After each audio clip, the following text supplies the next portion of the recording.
It was Christmas Eve. Snow was falling so hard that the lights in the trucks looked like fuzzy circles in the white storm. She worked in supplies. She had no important rank. She had no special name. Nobody expected anything from her except to drive quietly. Then the first bullets ripped through the peaceful night. The radio stopped working. Trucks were on fire. Men were falling in the snow. They were left behind in a snowstorm. No help was coming. There was no way to go back. That night, on blood-covered snow, 32 enemies never saw Christmas morning. And only later did the army understand how wrong they had been about her. Rebecca Hayes held the steering wheel at 10 and 2, exactly like the rules said. The line of trucks stretched ahead through the white darkness. 5 trucks were carrying supplies that nobody thought needed real protection. It was just another normal trip. Just another night before everyone went home for the holidays. "Hey, Hayes, you got plans for tomorrow?" Corporal Danny Mitchell called from the passenger seat. His breath made fog on the windshield. "Drive back," she said. "Come on, that's it? No family dinner? No Christmas tree? Trees are overrated." Mitchell laughed, but he stopped quickly. He had learned not to push her. After 6 months riding with Hayes, he figured out that she kept everything locked up tight inside. She was a good driver, though she had the best hands he had ever seen on icy roads. The radio made a crackling sound. "Convoy 1, this is lead. Weather is getting worse. Keep your speed. Keep your distance." "Copy lead," Rebecca said into the radio. Her voice was flat. Behind them, headlights disappeared into the snow every few seconds. The windshield wipers beat a steady rhythm against the glass, making small moments where she could see through the snowstorm. Route 7 was supposed to be safe. That is what the commanders said. Safe meant boring. Boring meant you'd be back at base by morning, back to her bed, back to the only peace she knew. "You ever think about getting out?" Mitchell asked. "I mean, you have skills. You could drive trucks for regular companies and make good money." "I drive trucks here." "Yeah, but Mitchell, right?" Shutting up. The line of trucks slowed down. Red brake lights glowed through white curtains of snow. Rebecca took her foot off the gas pedal. She felt the weight shift. She felt where the tires gripped and where they would slide. She had grown up in Montana winters. She learned to drive on black ice when she was 14. Snow did not scare her. What scared her was how quiet the radio had gotten. "Lead, this is Convoy 3. Are you seeing anything up there?" she said into the radio. "Static." "Lead, do you copy?" More static. Then broken pieces of words. "Seeing movement, not sure visibility." Mitchell checked behind us. He twisted around, squinting through the back window. "Can't see anything. Storm is too thick." Rebecca's hands tightened on the wheel. Something felt wrong. The way the wind moved. The way the snow fell heavier on one side than the other. Or maybe nothing felt wrong, and she was just looking for problems. Christmas Eve in enemy territory was not supposed to be this quiet. The truck ahead of them, Convoy 2, suddenly turned left. It was not a slide. It was a choice to go off the road. What the heck? Mitchell leaned forward. Then Rebecca saw it. The lead truck was not there anymore. No brake lights. No tail lights. Just empty road and falling snow. "Lead, report your status," she said into the radio. She kept her voice steady even though her heart was beating fast. "Silence. All units, this is Convoy 3. Lead is not visible. Repeat, we have lost sight of." The explosion lit up the whole world. The blast wave hit before the sound did. Rebecca felt it through the truck, through her bones, through the steering wheel that jerked in her hands. Ahead, where Convoy 2 had been, orange fire bloomed against the white night. "Contact!" Mitchell was shouting. "Contact!" Rebecca's foot was already on the brake. She pressed carefully, feeling for grip. The truck slowed down but did not lock up. Around them, the snowstorm kept falling like the world did not care that men were dying. "Get on the big gun," she told Mitchell. "We are in trouble now." He scrambled for the roof hatch while Rebecca brought them to a full stop. About 50 meters ahead, Convoy 2 was burning. She could not see the lead truck at all. Behind them, Convoy 4 and 5 were invisible in the storm. The radio exploded with voices. Taking fire. Can't see where it's coming from. Need help immediately. All units return to base. I say again, return to. Then nothing. Rebecca stared at the radio like she could make it work again by looking at it. Return to base. That was the order. The last clear order they would get. Above her, Mitchell started shooting the machine gun. The heavy weapon hammered loudly, throwing out empty shell casings that pinged off the metal. She could not see what he was shooting at. In a snowstorm like this, he probably could not either. But you shoot back when someone is shooting at you. That was basic training. Hayes! Mitchell's voice was high with fear and excitement. Multiple enemies. Right side. I count. Jesus Christ. The rocket hit convoy 4. Rebecca saw it from the corner of her eye. A streak of light through the snow, then a fireball. The blast wave shook their truck. Heat washed over her face, even through closed windows. Someone was screaming on the radio. A high-pitched, wrong sound. The sound a person makes when they are past help. We need to move. Mitchell shouted down. Where? Good question. Forward was fire. Behind was fire. Left was open ground. And in a snowstorm, that meant getting lost. Right was... The second rocket answered that question. It flew high over their roof, trailing smoke that disappeared in seconds. Mitchell kept firing, swinging the big gun in wide arcs, hoping to hit something. Anything. Rebecca's mind raced through choices. Stay here and wait to burn. Try to push through to the lead truck. Fall back to Convoy 5. She pressed the radio button. Convoy 5, this is 3. What is your status? Static and screams. Any unit, this is 3. Requesting orders. Silence. The machine gun above her went quiet. Mitchell dropped back through the hatch. His face was white. He was breathing hard. I'm out. Main gun is empty. Spare ammo is... He looked at her. Really looked at her. Hayes, they're gone. They're all gone. Sit down. We need to. Sit down. He sat. Rebecca stared through the windshield of the burning truck ahead, at the snow that kept falling like none of this mattered. Christmas Eve. People back home were singing songs and wrapping presents and waiting for morning. Here, for trucks burned and men she had driven with were dead or dying. The radio crackled once more. Not a voice, just static that sounded almost like breathing. Then that died too. What do we do? Mitchell whispered. Rebecca shifted into reverse. We survive. She backed up slowly, feeling more than seeing, using the light from the burning trucks as guide points. The snowstorm had gotten worse. She could only see about 10 meters ahead. Good for hiding, bad for everything else. Contact left. Mitchell shouted. Gunfire flashed in the darkness. Bullets hit their truck with metallic pinging sounds. Not armor-piercing bullets. Small guns. Rebecca kept reversing. Steady pressure on the gas pedal. No jerky movements on ice. Return fire, she said. With what? I told you, your rifle through your window. Your window works. Mitchell lowered his window. Snow blasted in. He leaned out, fired 3 quick bursts, pulled back in. I don't even know if I hit anything. Doesn't matter. They know we have guns. She was lying. It mattered a lot. But Mitchell needed to believe they had a chance. Behind them, Convoy 5 appeared from the storm. It had rolled to a stop. The front was crumpled against a tree. No movement inside. Rebecca drove around it, giving the wrecked truck a wide space. As they passed, she saw the windshield. Saw what used to be the driver. Mitchell saw it too. He looked away fast. More gunfire flashes. Closer this time. They were being surrounded. Enemies were moving through the storm, using the snowstorm as cover. Smart. They had planned the attack for when nobody could see anything. Hit fast. Hit hard. Disappear into the white. The truck shook. Something heavy hit the side. Grenade! Mitchell screamed. Rebecca yanked the wheel left. The truck slid, the back end swinging around.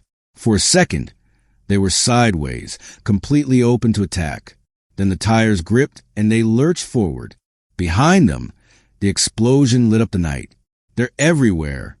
Mitchell was firing again, but his movements were shaky and scared. Each shot meant one less bullet. They had maybe 2 full loads left. That was it. Mitchell stopped shooting. What? Stop. He pulled back inside, looked at her like she had lost her mind. Maybe she had. But bullets were limited and enemies were not. You did not win this by shooting back. You won by staying alive long enough to think. If winning was even possible anymore. The truck ahead of them, what was left of Convoy 2, suddenly moved. Not from wind. Someone was inside, trying to get out. Rebecca watched the driver's door open. She watched the figure stumble into the snow. Sergeant Marcus Torres. She recognized his body shape, his walk. Torres. Mitchell shouted out the window. Get in. Get in. The shots came from nowhere and everywhere. Torres jerked, stumbled, went down. The snow around him turned dark. Mitchell made a sound that was not quite human. We have to get him. We have to. He's gone. You don't know that. We can't just... Mitchell. Rebecca's voice cut through his panic. Look at me. He looked. She saw it in his eyes. The moment he understood, Torres was not getting up. None of them were getting up. We're alone, she said quietly. No help. No backup. No rescue coming. So what do we do? Good question. Great question. The question that separated the living from the dead. Rebecca turned off the engine. Hayes, were you quiet? In the sudden silence, she could hear it. Wind howling. Fire crackling from the burning trucks. And underneath that, almost hidden voices. Foreign words. Movement through snow. They were being hunted. But the hunters did not know she had stopped. Rebecca reached down and pulled a rifle from its holder between the seats. She checked the bullets. 28 rounds. Mitchell had 2 more full loads. Call it 90 bullets total, plus her handgun. 15 more. 105 bullets against an enemy force she could not count. In a snowstorm she could not see through. Hayes, Mitchell whispered. What's the plan? She looked at him. Really looked at him. 22 years old. Fresh face. Probably had a girlfriend back home.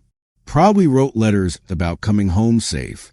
Do you know how to hotwire a vehicle? She asked. What? No. Why would I? Then here's the plan. She handed him her handgun. You're going to wait here. Engine off. Lights off. Don't move. Don't make a sound. When the storm clears, you steal one of their vehicles and drive back to base. He stared at the gun like it was a snake. What are you going to do? Rebecca grabbed Mitchell's extra bullets, stuffed them in her jacket, checked that her knife was secure, looked at the white wall beyond the windshield. I'm going to make sure you get that chance. The cold hit her like a punch. Rebecca dropped from the truck and immediately lost sight of it in the snowstorm. Snow covered her face, stuck to her eyelashes, worked its way down her collar. The burning trucks provided fuzzy orange guide points for scattered fires marking where her convoy used to be. She moved away from the road, staying low, rifle up. Behind her, she heard Mitchell call her name once, desperate. She did not answer. Sound traveled strange in a snowstorm. Better, he thought, she had already disappeared. 10 meters into the storm, she nearly tripped over a body. Private James Chun. She had shared a table with him in the eating hall.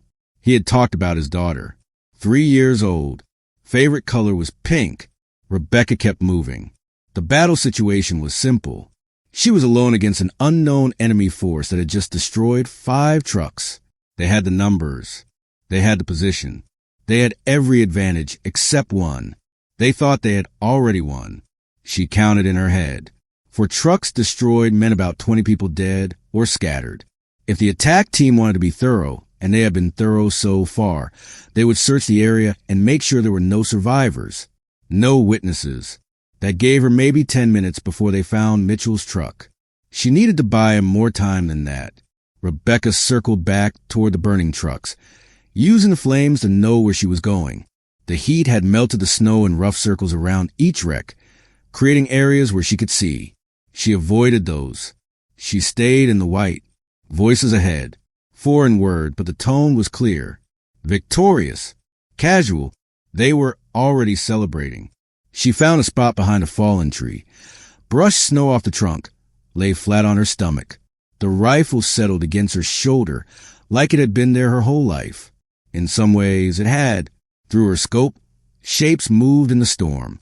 For men, maybe 5, hard to count. They were checking bodies, taking weapons, taking gear. One of them laughed. The sound carried clear across the snow. Rebecca's crosshairs found a laughing man's chest. Her finger touched the trigger. She thought about Montana, about her father teaching her to shoot when she was 8, about the first deer she had killed, how he had made her cut it open herself, how she had cried, how he had said, "You take a life, you honor it, you don't get to look away." She had not looked away since. The rifle kicked. The laughing stopped. For 2 seconds, nothing moved. The other fighters stood frozen, trying to understand what had happened. One of their own was down. But where had the shot come from? Rebecca worked the bolt, found the second target, fired. Now they were moving, scattering, shouting. No discipline. Panicked. She would have 3, maybe 4 seconds before they got organized, before they figured out where she was. She used 2 seconds to drop the third target, used the last second to run. Behind her, automatic gunfire tore through the spot she had been. The fallen tree exploded into pieces of wood, but she was already gone, swallowed by white, moving alongside their firing line. They would expect her to run away. She circled instead, flanking in a snowstorm. Risky, easy to get turned around, easy to shoot people who were not enemies. But everyone was dead except Mitchell and the bad guys. She counted steps. 50 forward, 90 left. Stop. Listen. More voices. Orders being shouted. They were trying to organize a search pattern. Smart. Disciplined. These were not random fighters. This was a trained team, which meant they had a leader, someone giving orders, someone coordinating. Take that person away. And training did not matter. You were just scared men in a storm. Rebecca moved toward the voices, low and slow, rifle ready. She found them by one of the burning trucks. 6 men gathered around a map, trying to use the firelight to see. The leader, she guessed he was a leader from how the others stood around him, was pointing and dividing the area into search sections. 6 was too many to fight directly, but fire did not care who it burned. Rebecca circled to the truck's fuel tank, already broken, already leaking. The ground around it was soaked, fumes mixed with smoke. All it needed was a spark. She aimed at the metal near the tank, not the tank itself. Movies lied. Bullets did not make fuel tanks explode, but bullets did create sparks on metal, and sparks plus fumes equaled. The explosion threw her backward. She hit the snow hard, ears ringing, vision white. She scrambled to her feet, confused. Where was the rifle? Where was there? 3 meters away, half buried in snow. She grabbed it, checked if it still worked. It did. Good. Behind her, men were screaming. Rebecca did not look back. Did not need to. Fire did not take prisoners. She moved into the snowstorm, counting. 3 at distance, 3 in the fire. That was 6. 26 more to go. The storm was her friend now. Rebecca understood that. While the enemy tried to organize, tried to stay in formation, tried to do everything their training told them to do, she let the snowstorm turn her into a ghost. She knew the land better than they did. She had studied the maps before the convoy left. She knew there was a creek 40 meters north of the road. She knew the trees curved around it in a C shape. She knew snow piled deep in the low areas but stayed thin on the high ground. She knew that men who made noise died first. She found the creek by memory, dropped into it, followed it west. Ice cracked under her boots. Water soaked through. Shockingly cold, even through her boots. Did not matter. Cold killed slow. Bullets kill fast. She would take cold. Voices ahead. 2 men searching together. Smart. Never search alone in a snowstorm. But 2 men meant 2 targets close together. Rebecca waited in the creek. Let them come to her. Let them walk right past where she was hiding. They focused on the ground ahead. They thought danger came from far away. She rose from the ice like something born from winter itself. The knife went into the first man's side. He gasped, tried to turn, could not. She held him until he stopped moving, lowered him quiet into the snow. The second man heard something, started to turn, started to raise his weapon. Rebecca's rifle spoke once. He dropped. Two more. She dragged both bodies into the creek, covered them with snow. Not perfect, but in this storm, perfect did not matter. Good enough did. The radio on one body crackled. Foreign words. Urgent tone. They were checking in, reporting positions. She took the radio, clipped it to her belt, set it to listen only. Now she could hear them talk to each other. She could hear them call out where they were. She could know where they were before they knew where she was. Information won battles, not bullets. Rebecca climbed out of the creek, listened for sounds. The enemy was making their search area smaller, pulling in tighter around the burning trucks, looking for her in the last place she had been seen. She was already behind them. The next three died without seeing her face. One shot, one kill, disappear before anyone could react. They started firing at shadows, at each other, at nothing. She let them waste bullets on fear. By the time they stopped shooting, she had moved again. The radio chatter had changed. Not confident anymore. Not victorious. Confused. Angry. Someone was demanding answers. How many enemies were they facing? Where was the shooting coming from? Nobody had good answers. Rebecca allowed herself a cold smile. They still thought there were multiple enemies. Still thought they were fighting a team. The truth was worse. They were being hunted by one woman with a rifle and complete understanding of how men died in snow. She found a spot on high ground near the edge of the trees. Good views even with the storm. From here, she could see the general area where most of them had gathered together. Maybe 15 still moving. Maybe fewer. Hard to count in darkness and snow. But they had made a mistake. They had built a fire. Warmth in the cold. Comfort in chaos. The oldest human instinct. Gather together. Make light. Push back the darkness. Fire also ruined night vision.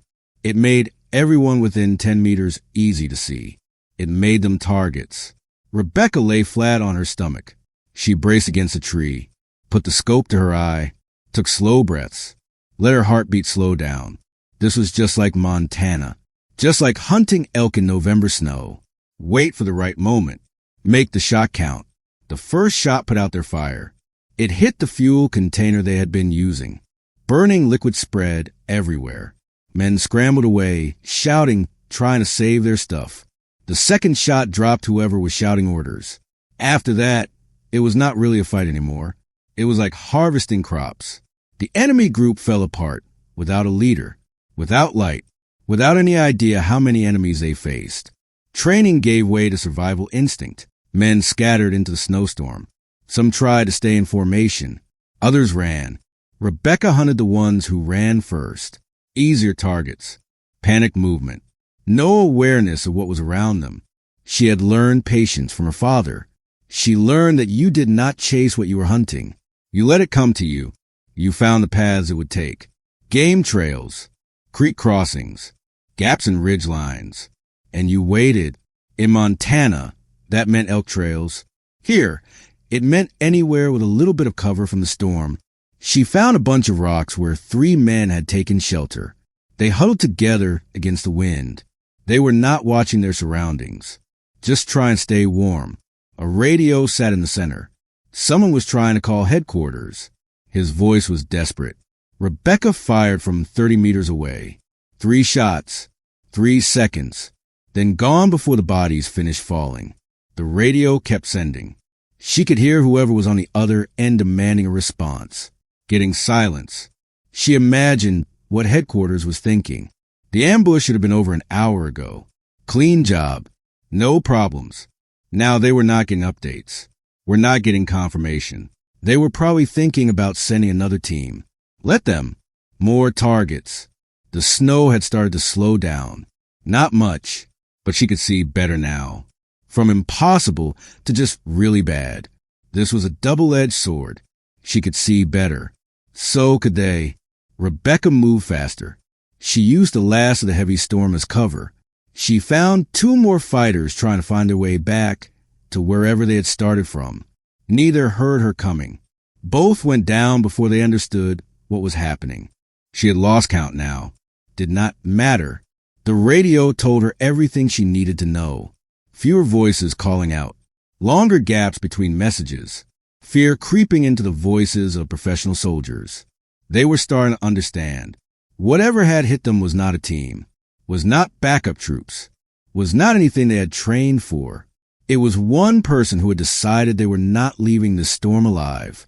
Rebecca found what looked like a meeting spot. For men, backs together, weapons out, looking every direction. Smart, disciplined, harder to get close without being seen. She did not get close. She found a tree with a good angle, climbed it. Snow made the bark slippery, but she had climbed worse. Found a branch that would hold her weight, settled in. From 15 feet up, she could see over their defensive circle. 4 shots, 4 bodies in the snow. She stayed in the tree, watching, waiting for movement. None came. She climbed down, checked the bodies, took their bullets, left the rest. The radio had gone quiet. Rebecca pressed a button. Spoke one word in English, run. Then she threw the radio into the snow and kept hunting. The last group knew they were going to die. Rebecca could tell from how they moved. No more tactical discipline. No more trying to stay in formation. Just 5 men clumped together, weapons pointing every direction, jumping at every sound. She had pushed them here on purpose, moved them away from the road, away from any vehicles they might use to escape, into a shallow ditch where snow had piled deep. Now they were trapped, exhausted, running low on bullets, and she was above them. Rebecca checked her rifle for bullets left in the magazine. 1 spare load. Call it 24 bullets for 5 men. More than enough, except she was tired too, hands shaking from excitement and cold. Vision starting to blur at the edges. Pain in her shoulder from the explosion earlier. End this fast. End this clean. She took position on the edge of the ditch, flat on her stomach in snow, rifle braced. 5 targets, all grouped together. Panicked, firing at shadows. Too easy. She put her crosshairs on the first man. Remembered Torres falling. Remembered Chen's daughter, who would never see her father. Remembered Mitchell's face when he understood everyone was dead. Her finger tightened on the trigger. The first man dropped. The other spun around, trying to find where she was. She had already moved, rolling left, coming up behind different cover. Second shot, second body. 3 left. They were running now, trying to climb out of the ditch. Snow collapsed under them. 1 slipped and fell hard. Rebecca's bullet found him before he could stand. 2. These 2 were smart. They separated. They moved in different directions, making themselves hard to hit. 1 had a rifle. 1 had something that fired many bullets at once. The automatic weapon opened up. Snow exploded around where she was. She stayed flat, face pressed into ice, listening to bullets tear through the space she had been in seconds ago. Magazine empty. He would reload. Rebecca rose, fired twice. The rifle shooter went down. 1 left, but her rifle clicked empty too. The last enemy fighter saw her, saw she was reloading, started running toward her, weapon up, shouting something she did not understand. Rebecca dropped the rifle, drew her knife, 20 meters between them. 15, 10. He fired, missed. Snow kicked up to her left, 5 meters.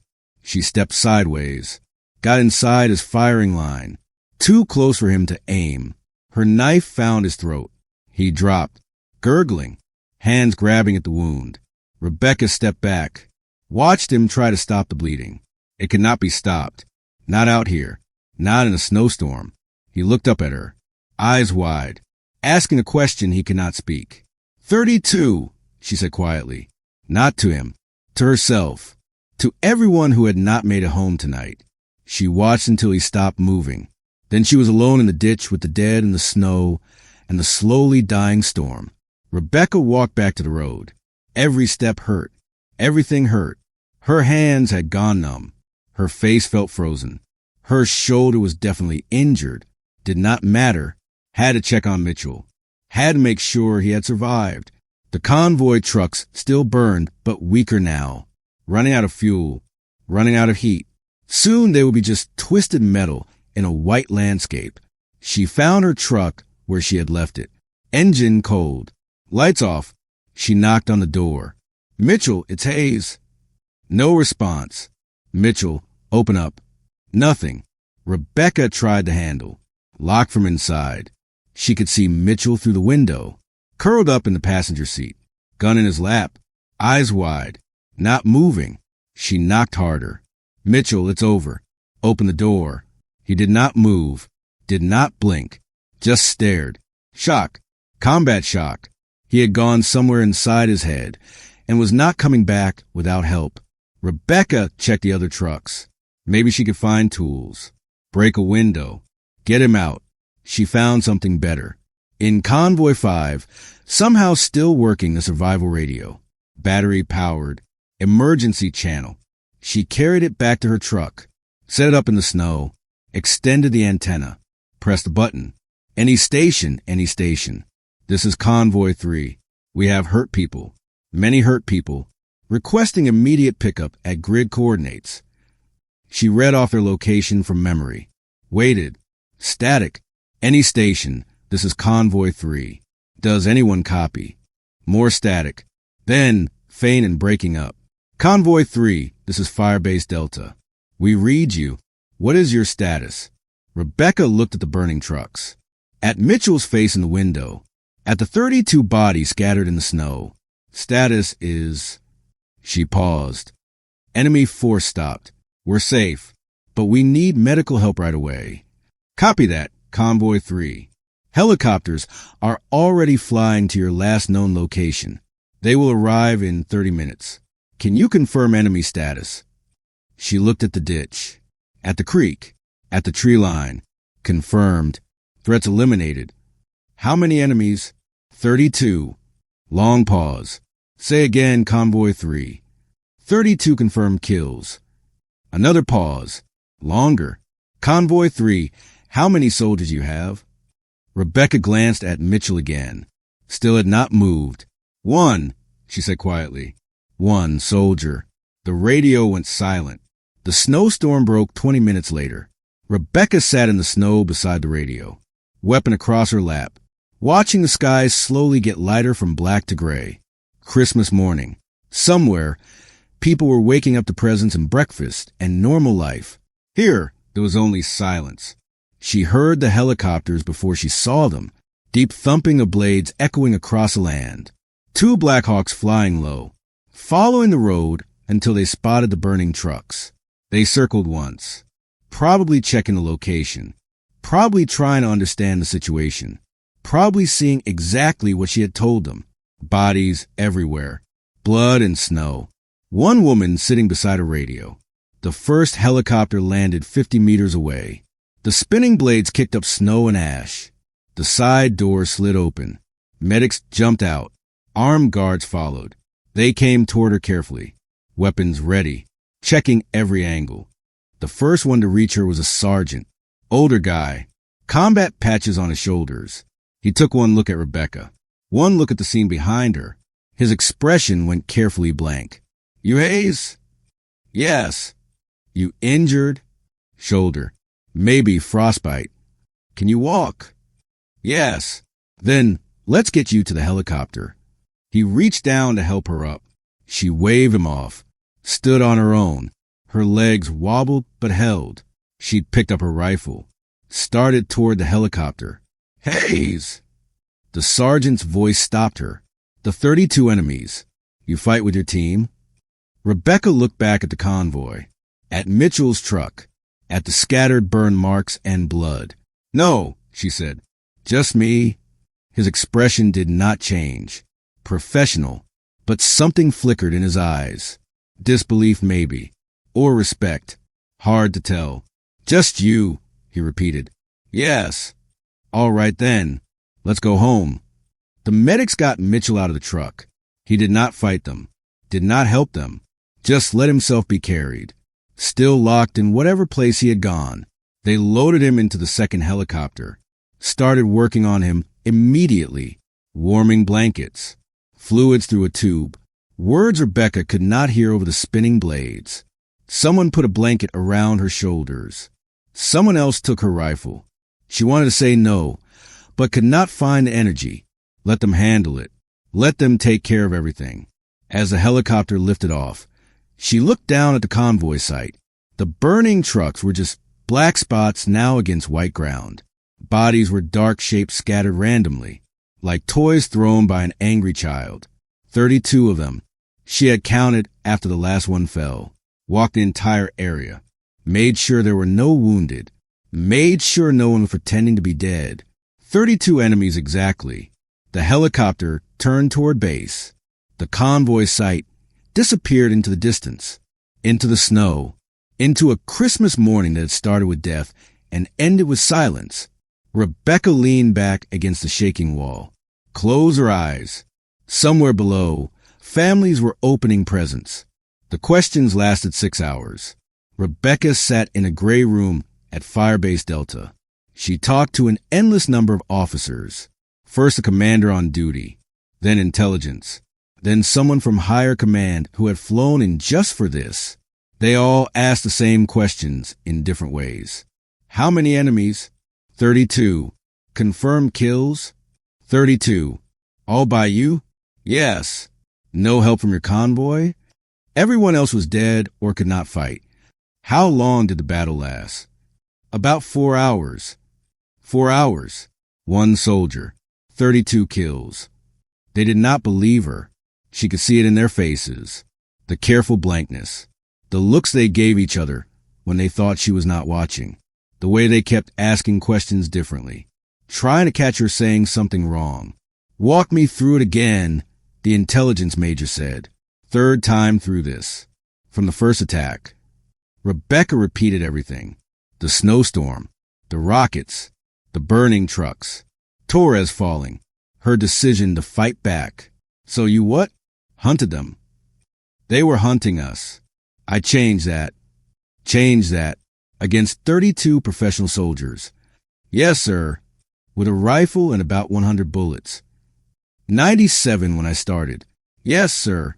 The major leaned back, studying her. You understand how this sounds? I understand that 32 bodies are out there in the snow, sir. You can count them yourself.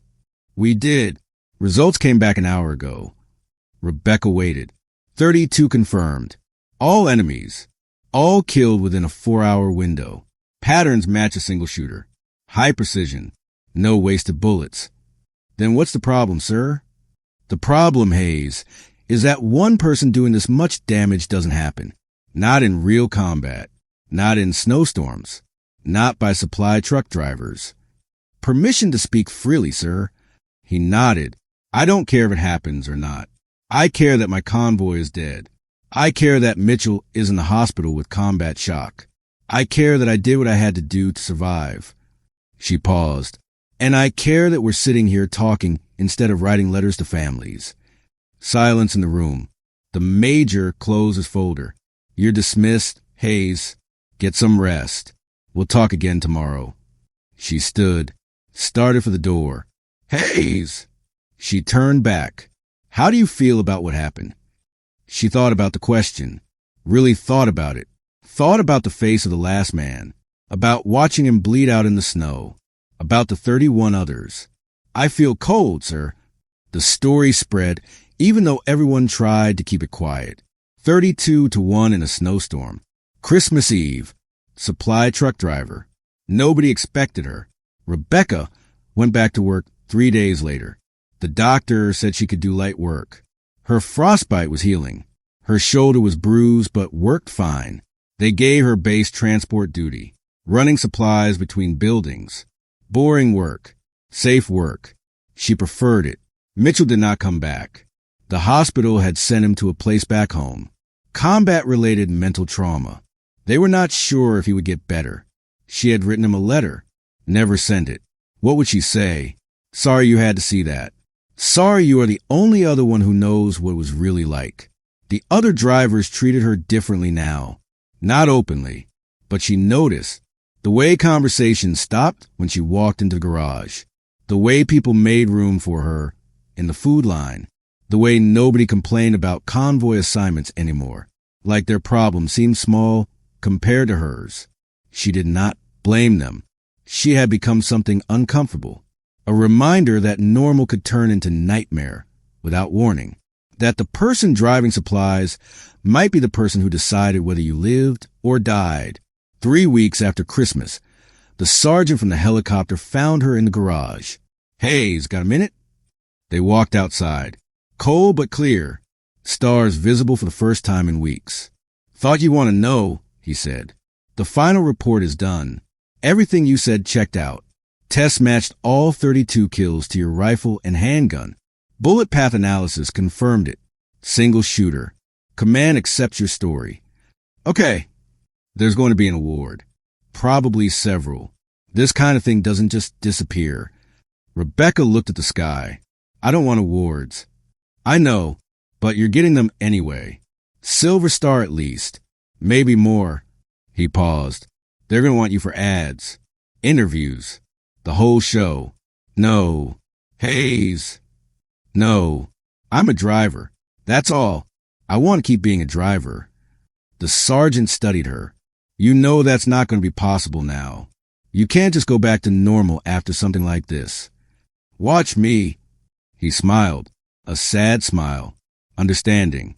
"Yeah, I figured you'd say that." They stood in silence for a while. Then he handed her a folder. "What's this?" "Letters. From families of your convoy.